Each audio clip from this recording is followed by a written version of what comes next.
night my mother laughed in my face and called my sister gold and me dirt. I didn't cry, and I didn't argue.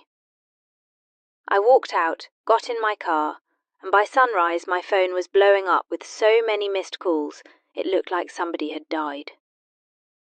What scared them wasn't that they had finally said the quiet part out loud. It was that for the first time in my life, I had left without asking to be let back in. People always act like favoritism inside a family has to be subtle to count. Mine wasn't. My sister Sienna and I were twins, but that was where the equality ended. She was loud, charming, dramatic in a way adults called fun, and she learned early that if she smiled at the right time, most consequences disappeared. I was quieter, more structured, the kind of kid who liked clear answers and noticed when rules changed depending on who was breaking them. My mother called me serious, like it was a defect. My father called me difficult anytime I asked a question he didn't want to answer. Sienna got grace because she was sensitive. I got punished because I was strong enough to handle it.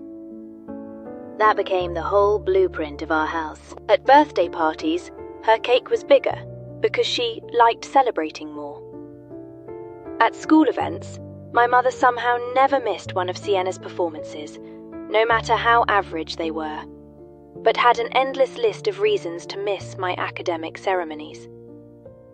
When relatives visited, they heard all about how beautiful and social Sienna was, and then my mother would gesture toward me and say, "Claire's the smart one." Like I was a practical appliance they kept in the corner. The older we got, the less they even pretended to make it fair. Sienna got extra money because she had a social life. Sienna got new clothes because appearance mattered for girls like her. Sienna cried, and everyone rushed in like there had been some emergency. I worked, achieved, adjusted, and somehow every good thing I did got turned into an accusation. When I brought home top grades, I was making her feel bad. When I earned scholarship opportunities, I was acting superior. When I worked weekends and saved enough to buy my own laptop, my mother called me selfish for not sharing it more. Nothing I earned was ever allowed to fully belong to me. If I succeeded, I was cold. If I set a boundary, I was cruel. If I stayed quiet, they treated that silence like consent to take more. I kept thinking there had to be some invisible finish line where all that effort would finally turn into respect. Kids who grow up half-loved become experts at making hope out of scraps. And for years that was exactly what I did. The one thing I truly believed would be different was the wedding fund. My grandparents started it for both of us when we were teenagers, and they were clear about it being equal.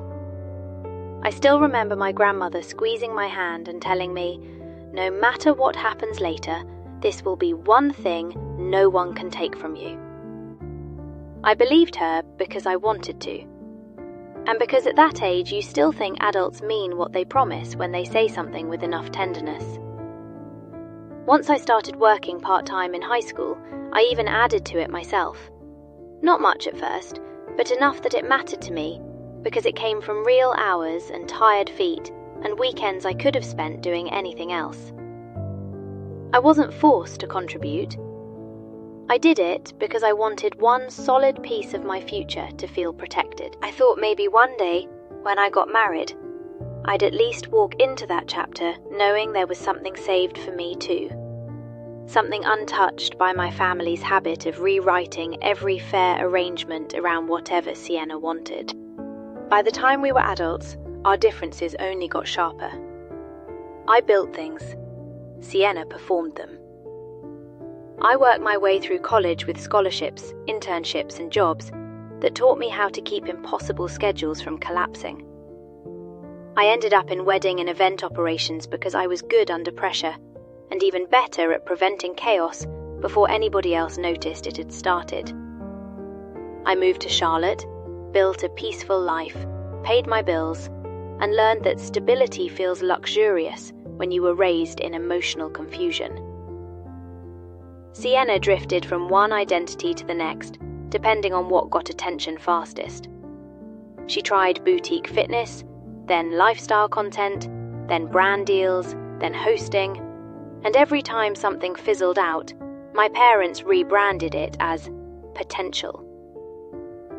Then I met Luke during a venue disaster after a storm knocked out power, and for the first time, I could picture a future that didn't feel like damage control. Around that same time, Sienna announced she was engaged to Grant Holloway, and overnight, my parents started acting like her wedding was a coronation. The way my parents reacted to Sienna's engagement told me everything before they said a word. My mother suddenly had a new brightness to her, like she had personally accomplished something by getting her favourite daughter attached to the right last name. My father started dropping Grant's job title into conversations that had nothing to do with him, always in that casual, smug tone people use when they want credit for somebody else's resume. Every call turned into a status report about venues, menus, guest lists, designer fittings, and the kind of details that mattered only if your real goal was to make other people jealous. My mother kept saying this wedding had to be perfect because it would open doors, which told me the marriage itself was almost beside the point. This wasn't about love. It was about image, leverage, and finally getting the life she'd spent years pretending she already had. That was when she started calling me more often, which should have warned me right there. Not to ask how I was, not to ask how Luke was, not to ask anything a mother asks when she sees her daughter as a person. She called because I worked in events and knew how this world actually functioned. Did I know a florist who could handle a fast turnaround? Could I take a quick look at a vendor contract? Was the lighting package worth the markup, or were they being played? I should have said no the first time. Instead, I answered because some old, damaged part of me still mistook usefulness for closeness. I reviewed one contract and flagged a clause that would have cost them a fortune. I connected them with a venue rep I trusted. I explained what was realistic, what was wasteful, and which vendors like to inflate quotes once they sense desperation. My mother thanked me in that clipped way she always did, like she was being generous by allowing me to contribute. Sienna barely thanked me at all. She just kept posting inspiration boards and champagne towers online, like she was personally producing the event from scratch. Luke noticed the shift before I admitted it to myself. He asked one night why every conversation with my family left me looking more tired than when it started.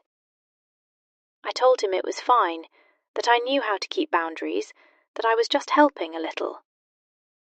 He didn't argue with me, which was one of the things I loved about him. He just said, "Helping is fine. Being used and calling it helping isn't." That line stayed with me because it was too close to the truth. Still, I kept telling myself it didn't matter.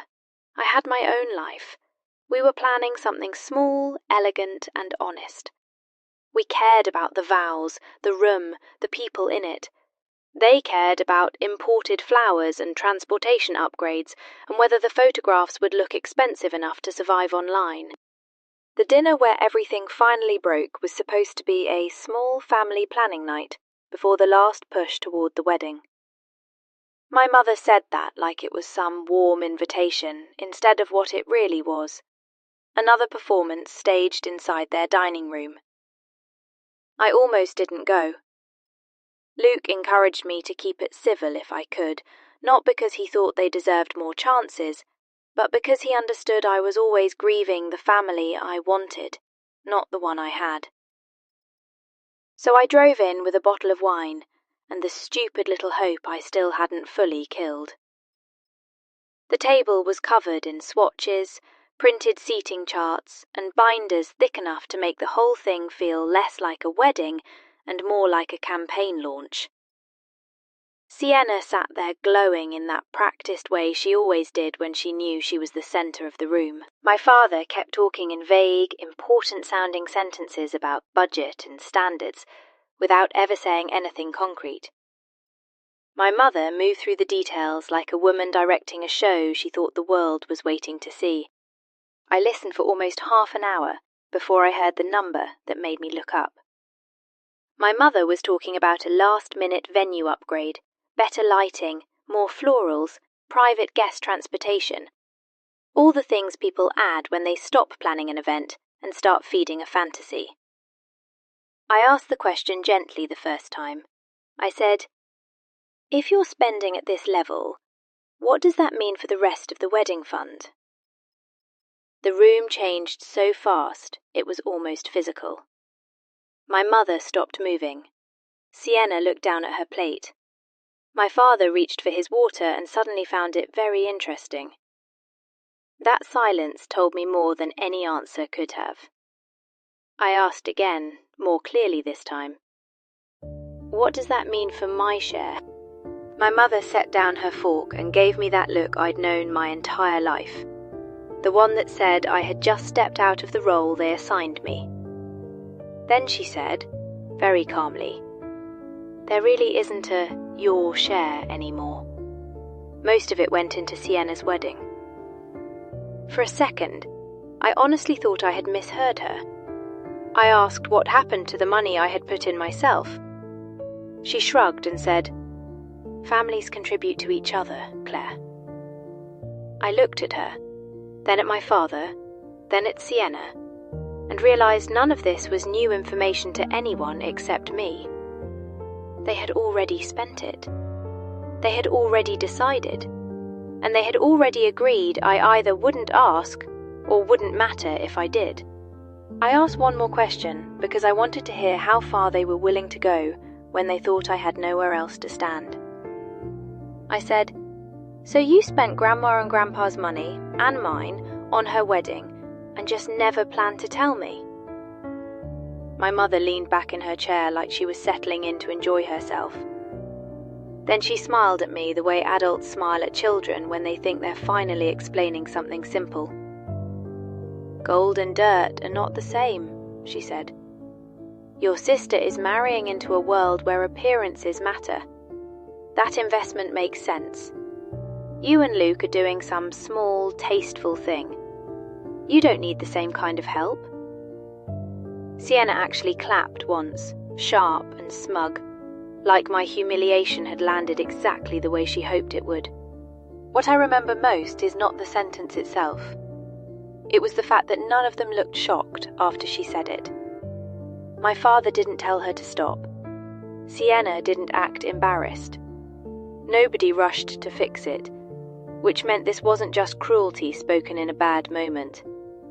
It was a belief they had all been living by for years, and my only mistake was forcing them to say it out loud. I always imagined a breaking point would feel loud, dramatic, maybe even satisfying. Instead, something in me just went cold and still. I saw the whole room clearly for the first time, and what I understood in that moment was that none of them expected consequences. They expected pain. They expected tears, maybe an argument, maybe one last chance to call me jealous and difficult. They did not expect me to become practical, so I stood up. My mother immediately told me not to be dramatic. My father said we could talk about this later, which was rich considering they had already made every decision that mattered without me. Sienna rolled her eyes and asked if I was seriously going to ruin the whole evening over money. I picked up my coat, my bag, and my keys. I didn't raise my voice, and I didn't defend myself. I just walked out while they were still talking, because for once I understood that silence was the only thing in that room they couldn't twist. The second I got into my car, I didn't start crying. I opened my laptop.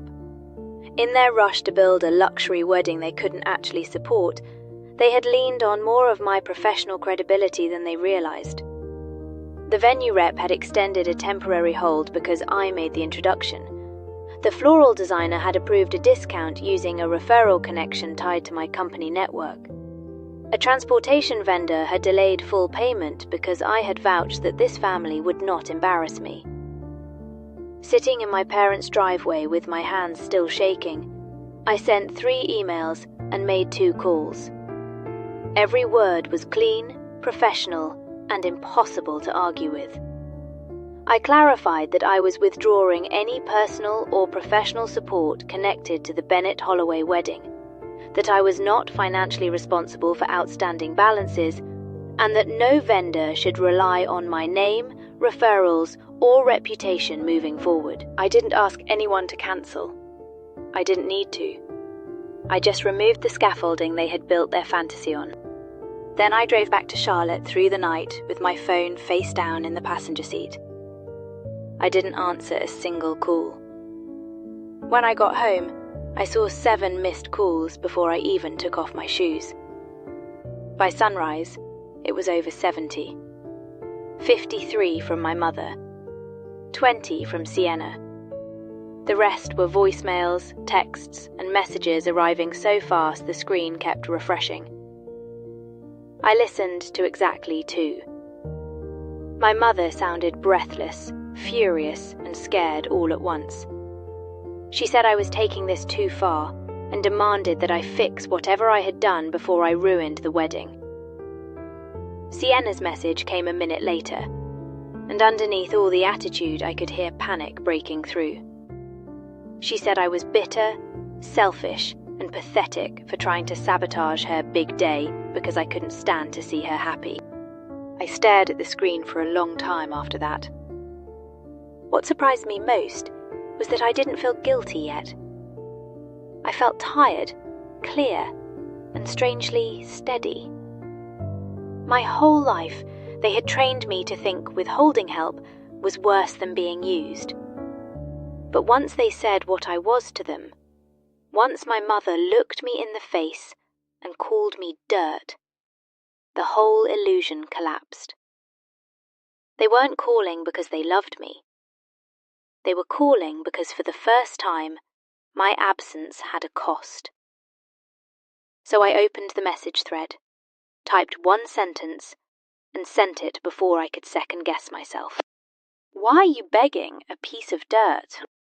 Then I turned my phone off and went to sleep, for the first time in years, without trying to fix anything for them.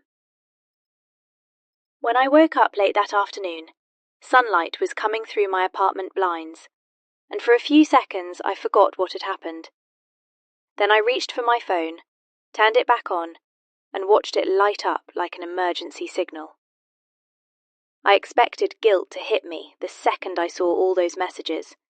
I had been trained for that feeling my whole life. Instead, what I felt was relief. And it was so unfamiliar, it almost scared me.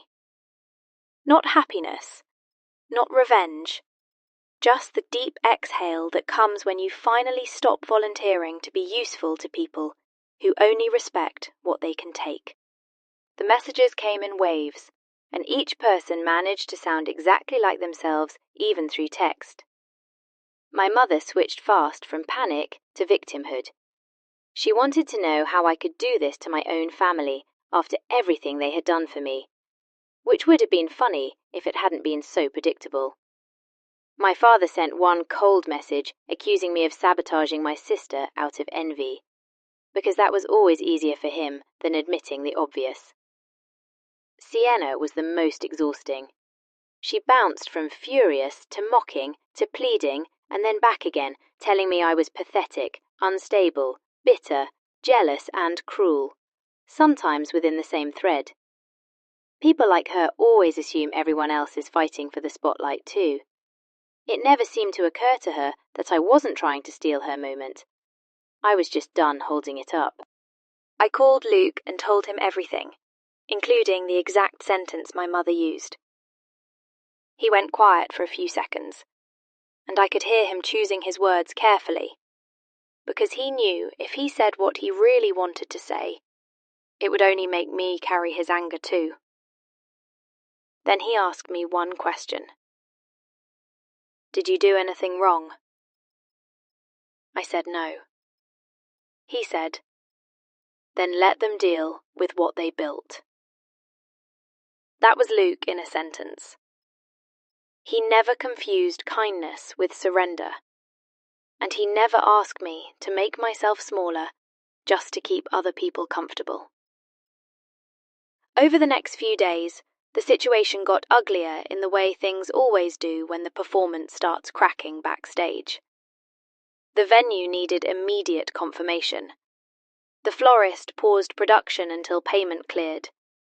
Transportation was suspended. Even the makeup artist started asking questions after hearing there were issues with contracts and deposits.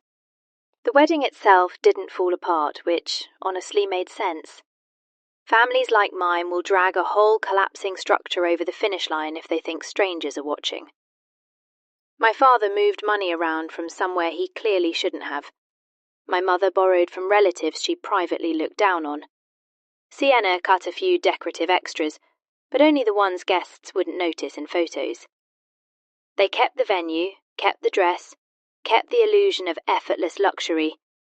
But from what I heard, nothing about that day felt effortless behind the scenes. A cousin texted me during the reception to say vendors looked tense and my mother seemed one inconvenience away from fainting. Another guest heard an argument about payment near the entrance. My absence became the real topic of the night.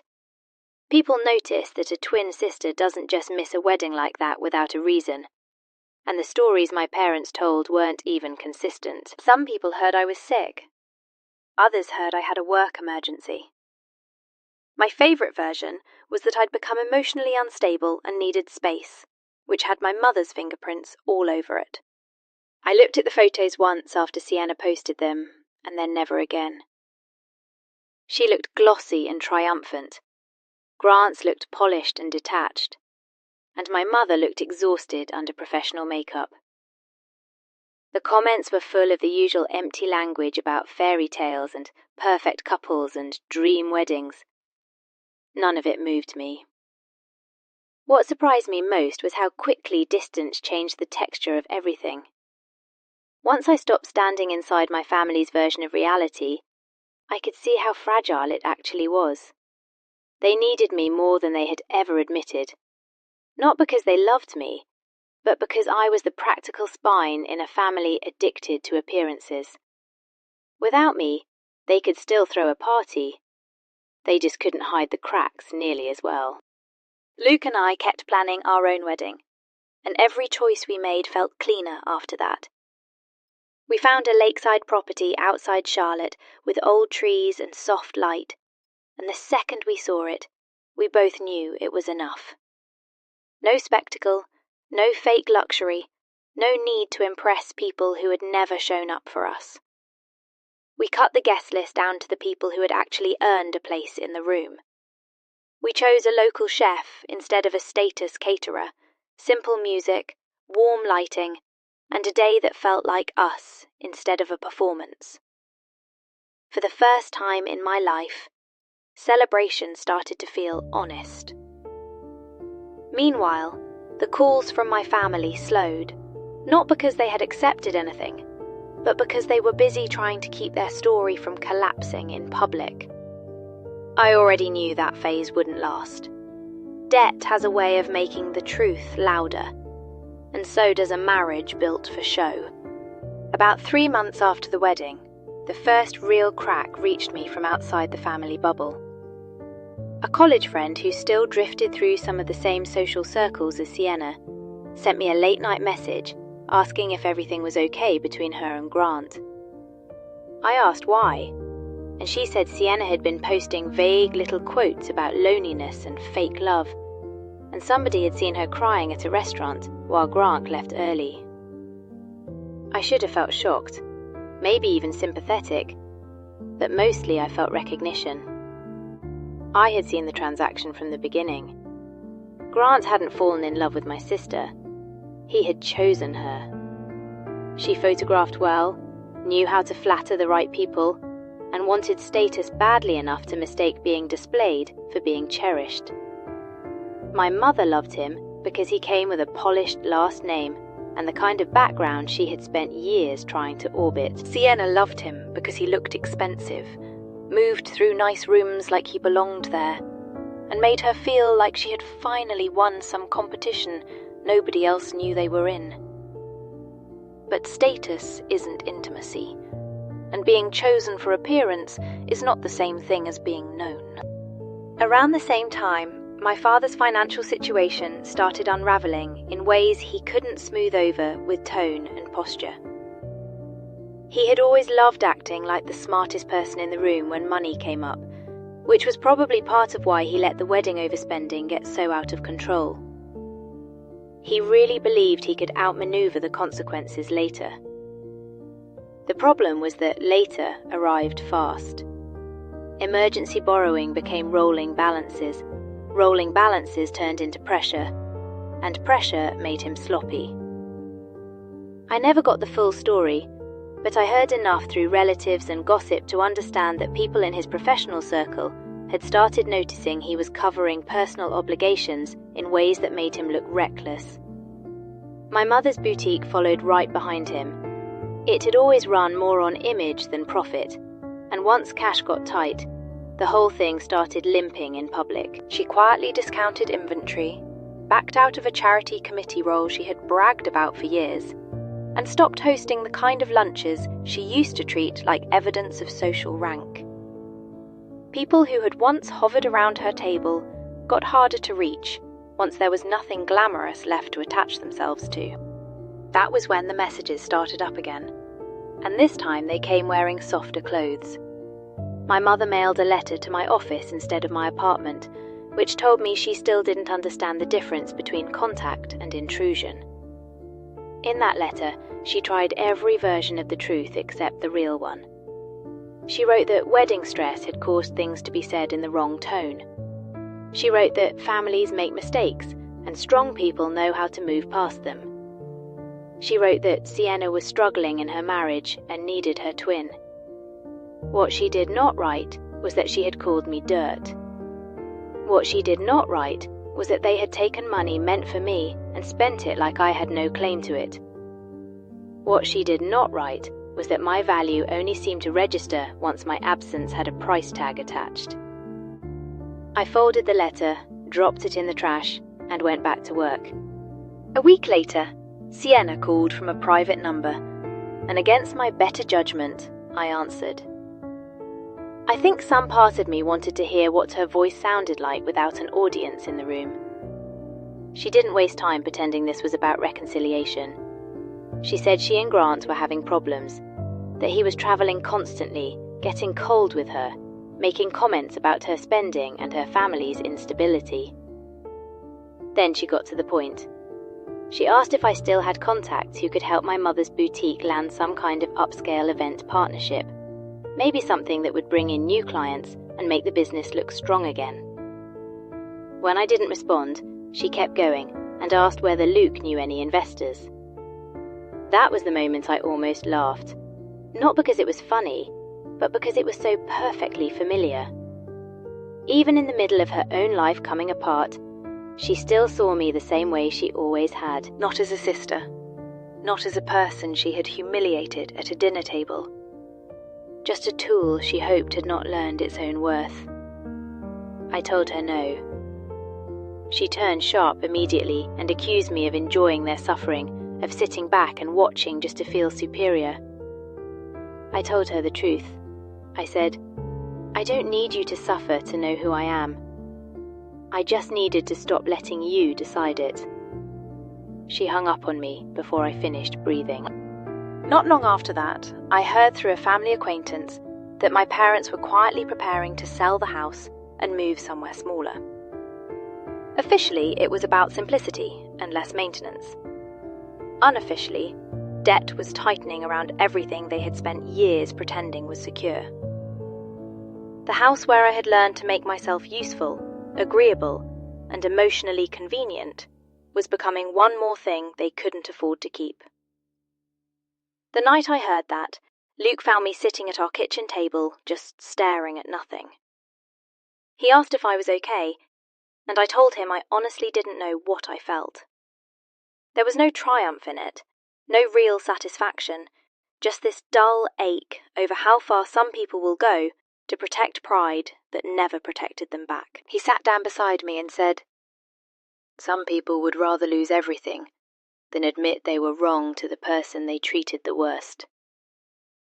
That was the cleanest description of my family I had ever heard. They weren't falling apart because I abandoned them. They were falling apart because every major choice they made was built around preserving a lie. And lies get expensive when reality finally sends the bill. The last time they reached out, it had been almost 8 months since that dinner, and by then my life felt steady in a way that still surprised me sometimes. Luke and I had nearly finished planning our wedding. We had our invitations ready, our menu set, the music chosen, and a guest list so intentional that every name on it made me feel calmer instead of obligated. The chaos I came from no longer felt like my normal. It felt like a country I had escaped. I was leaving work one evening when my phone rang with a video call from a number I didn't recognize. I almost ignored it, but something in me said, "Answer." So I did. My mother's face filled the screen first, and for a second, I barely recognized her. Pamela had always been so controlled, so polished, so aware of how she looked from every angle. Now she looked smaller, older, thinner, and tired in a way makeup couldn't have hidden even if she'd tried. My father was beside her, looking hollowed out, like pride had finally become too expensive to maintain. And behind them, sitting on the edge of a sofa in what was clearly not their old house, was Sienna. Quiet for once. No perfect smile, no performance, no room left to work. For a few seconds nobody spoke. Then my mother started crying, and this time it wasn't the theatrical kind she used to pull out in public when she wanted sympathy on cue. It was messier than that, less flattering, and probably real. She said my name the way people say it when they've run out of every strategy except honesty. She told me they had made terrible mistakes. She told me they had lost the house. She told me Sienna and Grant were separating and that the divorce was ugly. She told me my father's career had taken a hit and things were not easy anymore. Then she said the words I had once wanted more than anything and no longer needed at all. "We were wrong." I looked at her for a moment and realized that apology without specifics still sounds like someone protecting themselves. So I asked the only question that mattered. I said, "Wrong about what?" She closed her eyes for a second, like the answer itself was hard to carry. Then she said they had been wrong about me, wrong about my worth, wrong about the way they treated me, and wrong to choose appearances over fairness for so many years. My father finally spoke and said he should have stopped it long ago. He said he had spent years calling it peace, when really he was just protecting the wrong child from consequences and sacrificing the other one to keep the house quiet. I believed he meant it, and somehow that didn't make it better. It just made it sadder, because truth arriving late does not return what it stole. Then my mother got to the real reason for the call. She asked if we could start over. She asked if I could find it in my heart to help the family heal. She never asked for money directly, and she didn't have to. I knew the shape of that request better than anyone. Come back. Stabilize us. Make this easier. Be useful again. I looked at all three of them and felt something cleaner than anger. I felt clarity. I told them Luke and I were getting married soon, and that it would be small, peaceful, and full of people who had never made me earn basic dignity. My mother started crying harder and asked if there was still a chance they could be there. Sienna looked up then, and for the first time in my life, she looked small. Not because she had become humble, but because life had taken away the audience she used to confuse with love. I took a breath and told them the truth they had spent years avoiding. I said, "You taught me exactly what I was to this family when you took what was mine, laughed in my face, and expected me to stay. I believed you. I built my life around that lesson. Now you have to live with it too." My mother whispered, "Please," like that word could travel backward through time and fix anything. My father just stared at me, and Sienna opened her mouth like she wanted to argue, then stopped because there was finally nothing left to say. I told them I didn't wish ruin on any of them. I told them I genuinely hoped they learned how to treat people before they needed something from them. I told Sienna I hoped she eventually understood that being favoured is not the same as being loved, and that being protected from consequences can leave a person weak in all the ways that matter. Then I told them I wasn't coming back. I ended the call before they could ask me to soften it. A month later, I married Luke, beside a quiet lake under warm lights and old trees that didn't need decorating to feel beautiful. There was no spectacle, no panic behind the scenes, no performance of wealth, and no one in the room pretending to love us for appearances. People showed up early to help. They laughed for real. They stayed because they wanted to be there, not because the photos would look good later. When I walked toward Luke, I didn't think about what my family had taken from me. I thought about what they had failed to destroy. My peace, my judgment, my ability to love without humiliating someone first. That was the ending they never imagined I'd get, and maybe that's why it mattered so much. What happened taught me something I wish I had learned sooner. Favoritism doesn't just wound the person who gets less. It poisons everyone in the room. It teaches one child to perform for love, another to work for scraps, and the parents in the middle to confuse indulgence with care, until they're standing in the wreckage of choices they called normal for years. Sometimes healing doesn't begin when the family apologizes. Sometimes it begins the moment you stop begging people to be fair, when unfairness is the only system that ever benefited them. Family should be where you first learn dignity, not where you lose it. And protecting your peace from people who only see your worth once they need it is not cruelty.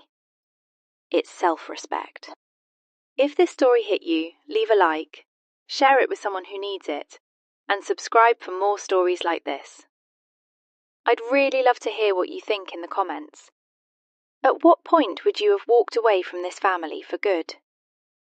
Do you think Claire made the right choice by refusing to let them come back once they finally apologised?